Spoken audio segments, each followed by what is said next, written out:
जय श्री हरि। पुराणों में वैशाख माह का बड़ा ही महात्म्य बताया गया है। वैशाख माह को श्री हरि विष्णु का प्रिय महीना कहा गया है। वैशाख माह में तुलसी को सींचने का सुंदर फल प्राप्त होता है। वैशाख माह में तुलसी के पौधे को नित्य प्रति जल अर्पण करने से, उसकी पूजा और तुलसी में दिया जलाने से श्री हरि विष्णु के चरणों में स्थान मिलता है। और श्री हरि विष्णु के साथ माता लक्ष्मी भी प्रसन्न होती हैं और घर में अन्न धन की बरकत होती है।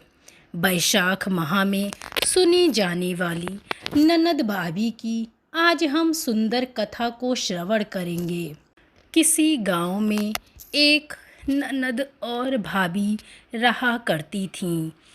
ननद अभी कंवारी थी। वह तुलसी की बड़ी ही सेवा नित्य प्रति करती थी, पर भाभी को यह सब बिल्कुल भी पसंद नहीं था। कभी कभी तो वह गुस्से में अपनी ननद से कहती कि जब तेरा विवाह होगा तो तुलसी ही खाने में दूंगी और तुझे दहेज में भी सिर्फ तुलसी ही दूंगी।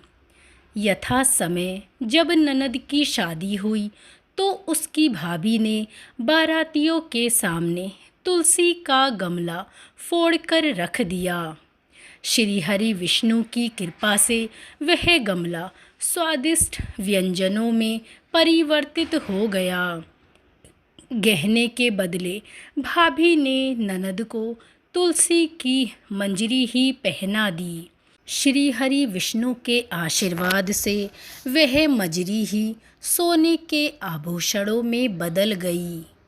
वस्त्रों के स्थान पर तुलसी का जनेऊ रख दिया गया तो वह रेशमी वस्त्रों में बदल गया। ससुराल में उसके दहेज आदि के बारे में बहुत ही बड़ाई हुई। इस पर भाभी को बड़ा ही आश्चर्य हुआ और उसे बहुत बुरा भी लगा, क्योंकि उसकी ननद को ससुराल में बहुत ही सम्मान मिला था। तुलसी की पूजा का महत्व अब भाभी समझ चुकी थी। भाभी की एक लड़की भी थी। वह अपनी लड़की से कहती, तू भी नित्य प्रति तुलसी की सेवा किया कर, तुझे भी तेरी बुआ के समान ही फल मिलेगा।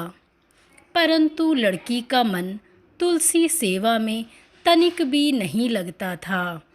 लड़की के विवाह का समय आया तो भाभी ने सोचा, जैसा व्यवहार मैंने अपनी ननद से किया है उसी के कारण उसे इतनी इज्जत और मान सम्मान अपनी ससुराल में मिला है। क्यों ना मैं अपनी लड़की के साथ भी वैसा ही व्यवहार करूं, तो उसे भी उसकी ससुराल में वैसा ही सम्मान प्राप्त होगा।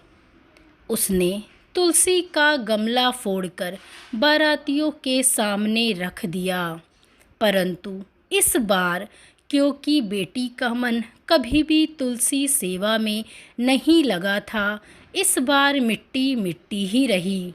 मजरी और पत्ते अपने पूर्व रूप में ही रहे, जनेऊ जनेऊ ही रहा।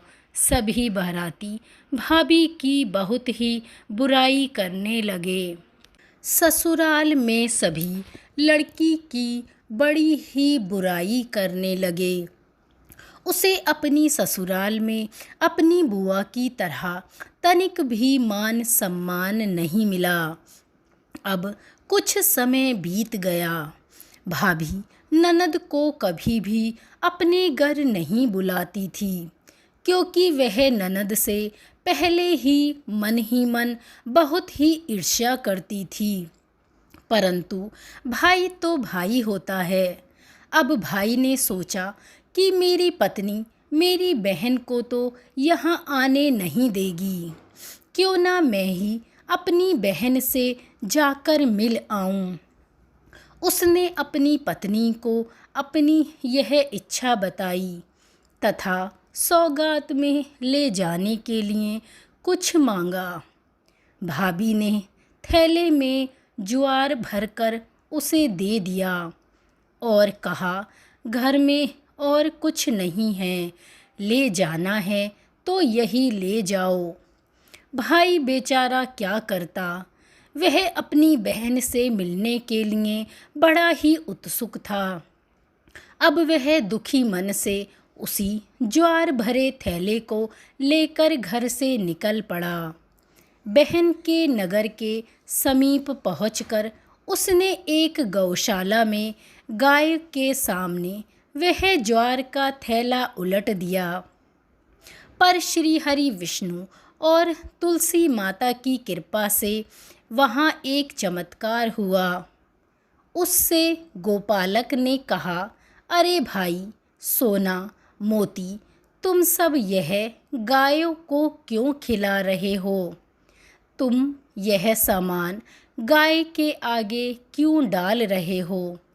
भाई ने उसको सारी बातें बता दीं और उस ज्वार का सोना चांदी बनने का चमत्कार देखकर भाई बड़ा ही प्रसन्न हो गया और वह प्रसन्न मन से अपनी बहन के घर गया।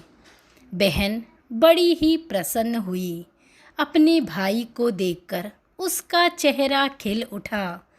तो श्री हरि विष्णु की कृपा और तुलसी माता के आशीर्वाद से तुलसी सेवा करने वाली उस बहन को हमेशा ही सुख और समृद्धि की प्राप्ति हुई और तुलसी माता की कृपा से उसके दाम्पत्य जीवन में भी सुंदरता बरसने लगी।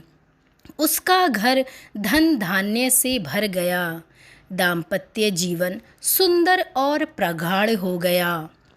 बैशाख माह में ननद भाभी की यह तुलसी पूजन की कथा सुनने से श्री हरि विष्णु की और तुलसी माता की अपार कृपा मिलती है।